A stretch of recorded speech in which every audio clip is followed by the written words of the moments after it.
Right, okay, thanks everyone. Thanks for coming today. So I'm going to talk about Keats's long narrative poem, the Eve of St Agnes, and particularly focus on point of view in the poem and say a little bit about how I think point of view operates in this. It's not, I'm going to introduce one stylistic framework actually, but I'm not really going to sort of develop much in terms of other linguistic methods. So this is around one idea really, but I hope it will get you to see how I think this poem operates, and also be transferable to other poems that Keats writes. Of course, the Eve of St Agnes is part of a group of similar poems that are concerned with ideas of love and how love develops and so forth.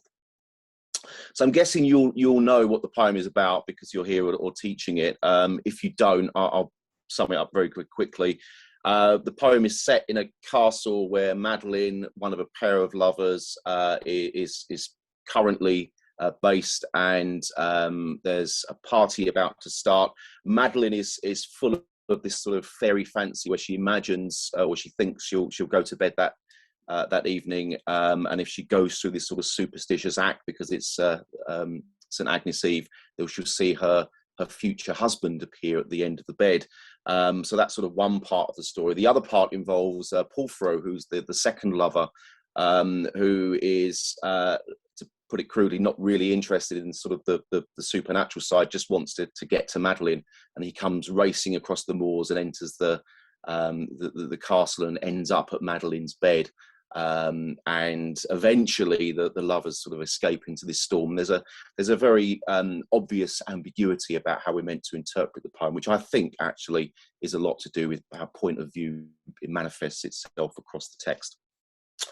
So I'm showing these pictures here. They're quite useful actually. I would think if I were teaching this poem to students, I would want to draw on these pictures. The one on the top left is William Holman Hunt's epic picture really that took him 10 years to paint, and it depicts the scene at the end of the poem where Madeline and Porphyro come out and walk across these sort of drunken party revelers.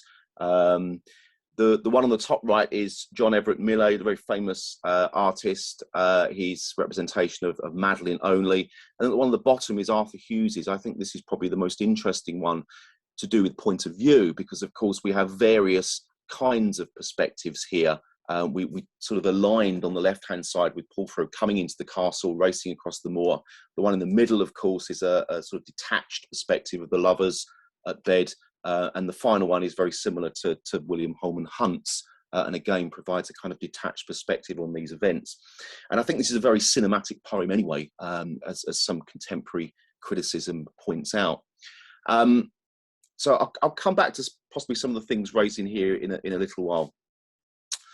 So anyway, the lots of context around this poem, not least economic ones. In fact, you know, it's often forgot that Keats was a professional writer, or attempting to be a professional writer, and because he was doing that, he was interested in money. You know, he wasn't interested in sort of spouting romantic ideas on top of a hill.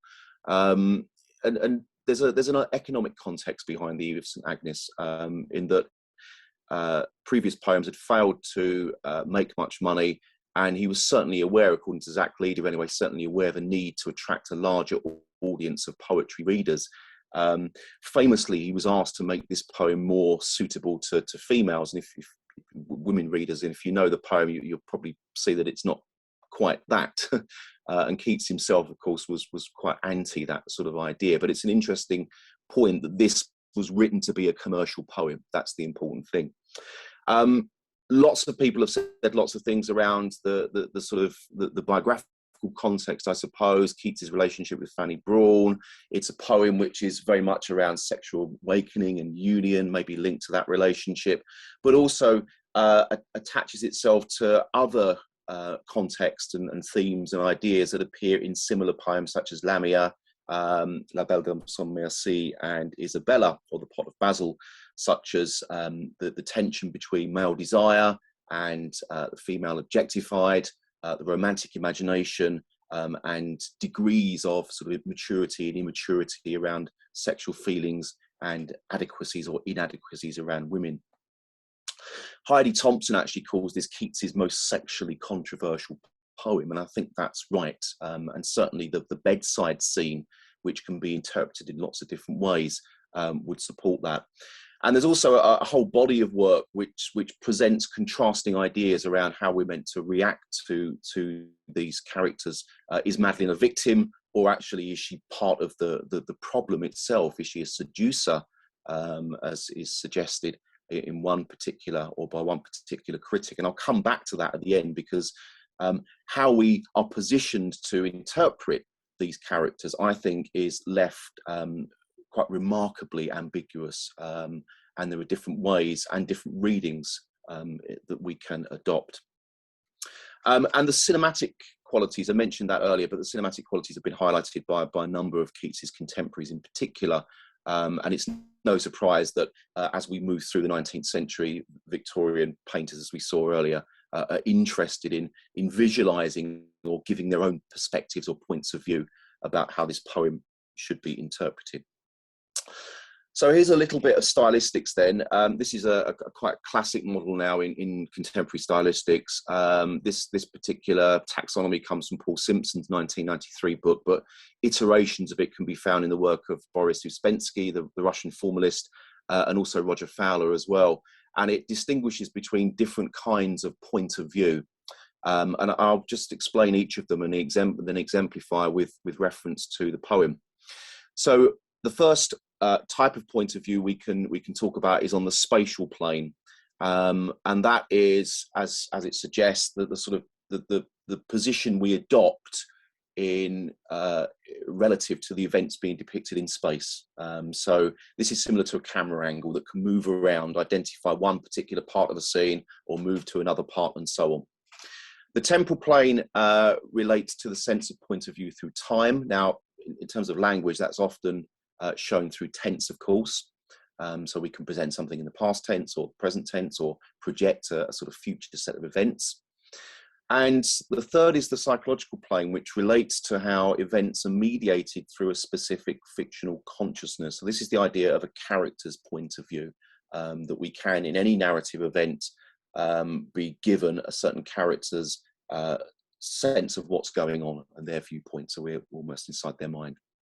The fourth one is probably the most interesting, but also the most complicated. I'm going to return to this at the end, actually, but it's the idea that there is a particular ideological frame, holistically, that we're asked to adopt and see at the expense of other ideologies. And this is really interesting, I think, with this poem, because it's not quite clear, I think, which ideological plane Keats is positioning us to, or pushing us to. And again, I'll say a bit more about that at the end. So this is my kind of template, if you like. This is my model for looking at the poem. And I'm going to range between these so-called various planes of point of view to exemplify how I think some of the really interesting things about this poem work. So let's start with some examples then. This is the beginning of the poem, of course. At a very obvious level, you can see that along the spatial, along the temporal plane, the poem begins in the past. Bitter chill it was, the hour was a cold, the hare limped tremblings through the frozen grass, and silent was the flocking woolly fold, and so forth and so forth. But towards the end of the stanza, we move into the present tense, where we're given a description of the beadsman, and on the final line, while his prayer he saith, and then we move into the second stanza, where there is a run of present tense forms: saith, takes, riseth, returneth, and so forth and so forth. And this, I think, marks what is a pattern for me in this poem, and that's this very subtle merging across planes into distinctive aspects of those planes. So in terms of the temporal plane, a move from past to present, almost without noticing. We don't really notice this goes on. And this is a sign of a narrator who is tricky and constantly moving and adjusting the way we see things. So we're asked to think about something in the past, and then suddenly we're booted to the future, where we now are in the middle of the scene. And again, I think that's really interesting when you think about what happens at the end of the poem. There's also, of course, a very clear spatial plane here.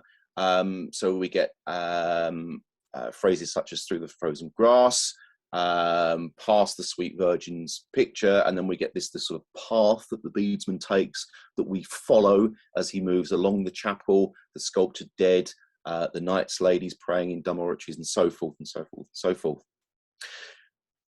What's really interesting, I think, here again to see in terms of a sort of slippage or merging, really, or certainly a shifting point of view, is how the psychological plane works. So the narrator at the beginning, I think, is fairly detached. We get someone who's sort of standing back. There's no sort of distinctive consciousness through which, or character consciousness through which these stories, this scene is told. But notice towards the end of the second stanza, he passeth by, and then from here onwards, and his weak spirit fails to think how they may ache in icy hoods and mails. What I think's happening there is, again, we get a subtle shift into the psychological perspective, not of the narrator now, but of the beadsman. It's the beadsman who thinks they may ache in icy hoods and mails. So we're shifting into that perspective. So it's more of a sort of reflector mode of narration than a detached one. It's very similar, actually, to how free indirect discourse works, where you get the merging of an external narrator and the sort of intense internal perspective of a particular character. Why is all this interesting? Well, it's interesting anyway, because it shows how the poem's structured, how clever Keats is, but it also fits into a grander sort of, I suppose,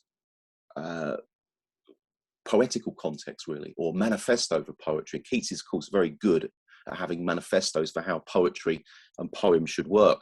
So this is one of his most famous. It's the idea of the chameleon poet, of course, the idea that the poet has no identity, that he's constantly shifting forms, that he's able to take on one character and then, a few lines later take on the character of someone very, very different, and so forth and so forth.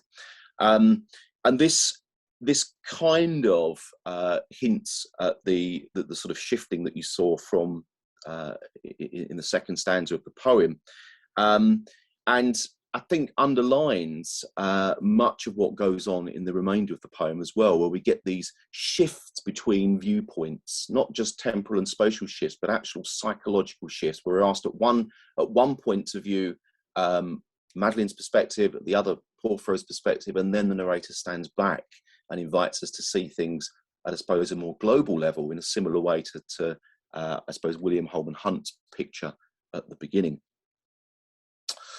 So let me show you then what I mean by that moving, or how I think this chameleon poet works, chameleon narrator poet works from Madeline to Porphyro. So this is at the point in the poem, of course, where we're introduced to Madeline, who's in the sort of party, and she's looking at suitors coming towards her, but actually her mind's elsewhere. She's thinking of this sort of superstition that she has to go through, or wants to go through. And in stanza 9, where we get our first glimpse of Porphyro coming across the moor with heart on fire. So what's interesting here, I think, is that we clearly begin detached from the action, full of this whim was thoughtful Madeline. Madeline is described using a proper noun. It's third-person narration here. But notice how we get what I think is a very subtle shift into the psychological point of view that is undoubtedly Madeline's. And it happens, I think, around line 4. Fixed on the floor, saw many a sweeping train pass by. In vain came a tiptoe amorous cavalier. I mean, that's clearly Madeline. Yeah, it's she who sees the sweeping train. It's she to whom the cavalier comes. The dialectic verb there is suggested towards a particular centre, and it's clearly Madeline there.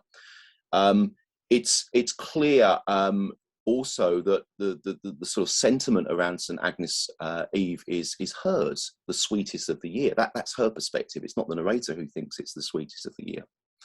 And we get that with Porphyro as well. Again, it's a subtle shift.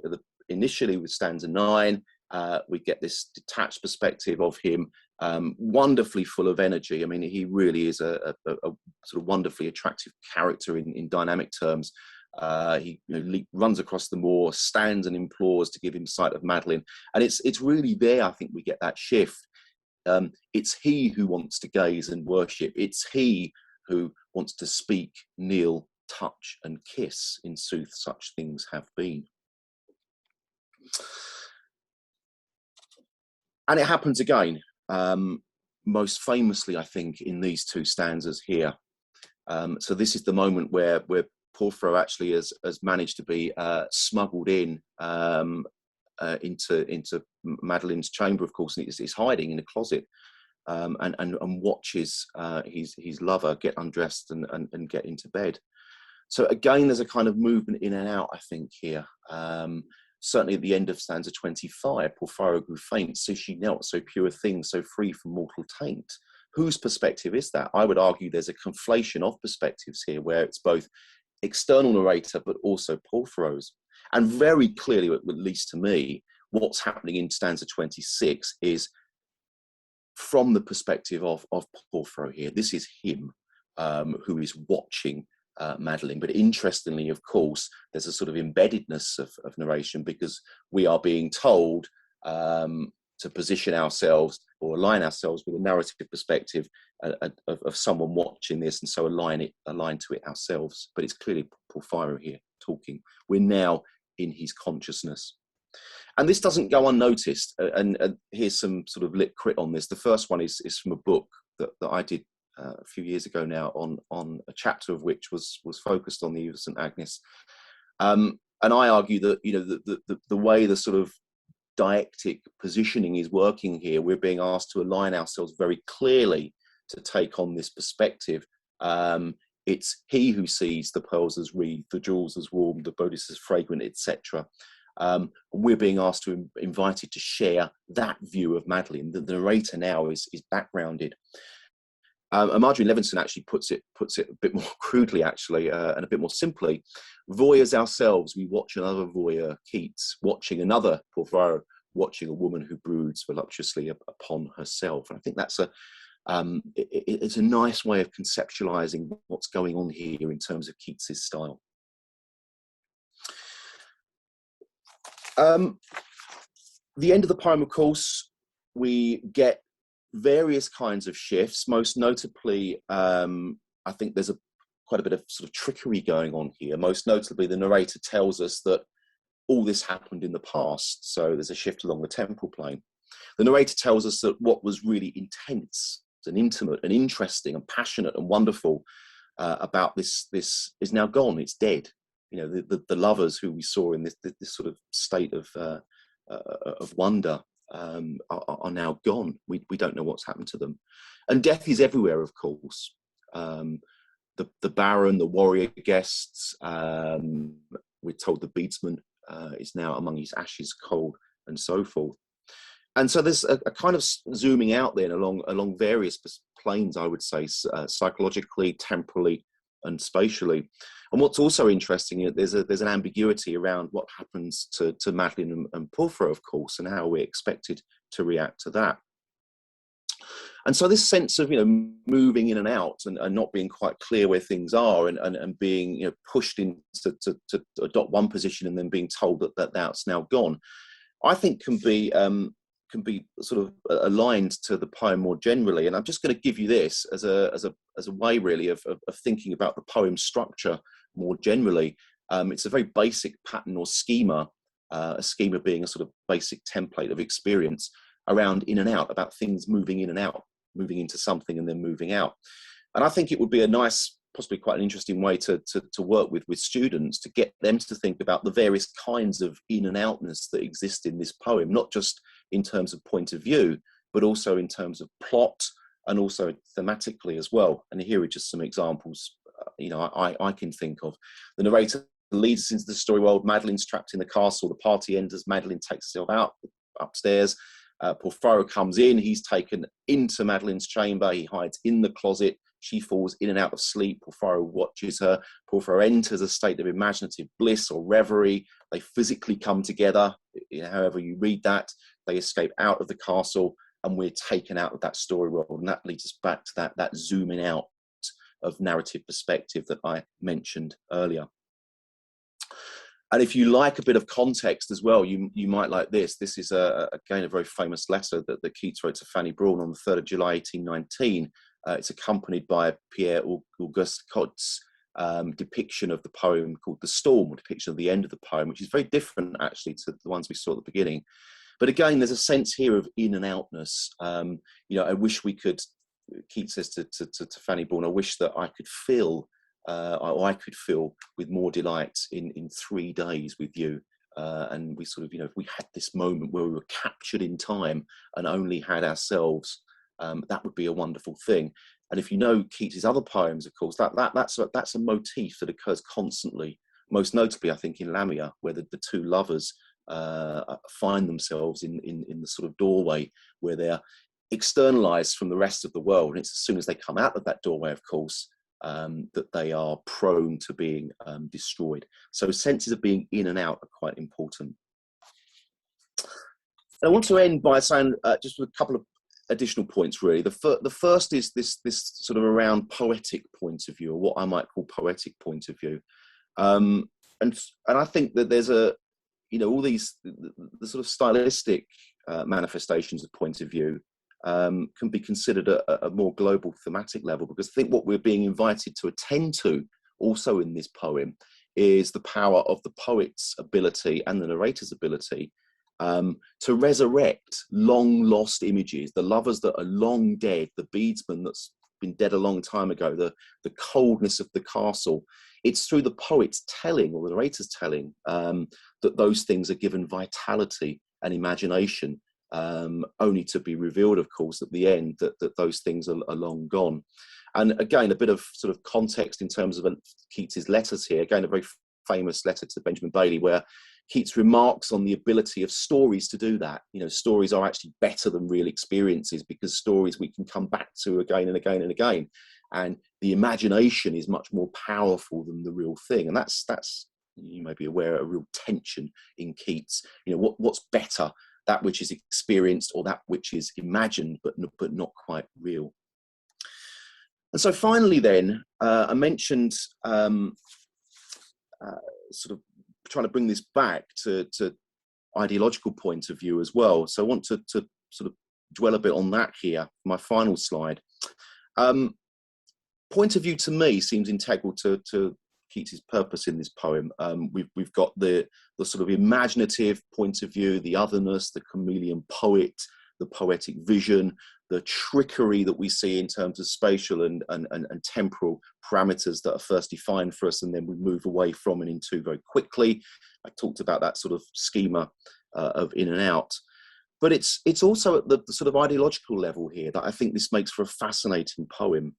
And the ideological plane in terms of point of view, as I mentioned at the beginning, is a sort of broader, more conceptual idea that a storyteller will position their audience within one particular ideology at the expense of others. So basically, what does this poem mean? What's this poem about? What's the ideology? What's the stance that this is positioning? And I think that's really hard with this poem, because I think it's a poem that defies singular viewpoints. I think it's a poem which defies a particular positioning in terms of how it asks us to evaluate and think about Madeline and Porphyro and what they do and what they stand for, both in terms of their relationship, but also more widely. And so for me, there seems to be quite multiple conflicting ideologies here. And viewpoint to me seems to be very complex, multiple, and often blurred, just as they're blurring around temporal and spatial and psychological perspectives and points of view that shift constantly. I think you've got that here in terms of what's this a poem about. And if you don't believe me, have a look at this wonderful book by Jack Stillinger. This really is the best book on the Eve of St Agnes there is. It's called Reading the Eve of St Agnes, and it gives you, I think it's 68, I might have got my numbers wrong, I think it's 68 ways of reading the poem in some detail. And Stillinger sadly died last year, but Stillinger is or was one of the greatest scholars of romantic literature there's been. So this is well worth buying and having a look at, and indeed using with your students to get them to do some grappling with a poem that I think is deliciously tricky to pin down. And I think that's a result of the way in which Keats so magnificently structures various kinds of points of view in the poem. So that's it from me. We've got just under 10 minutes. If you want to ask me any questions, the reference list is there in case you're interested in anything I mentioned. And if you've got any questions that you can't ask in the time we've got left, I'm very happy if you want to email them to me, or any suggestions or comments. Thanks very much.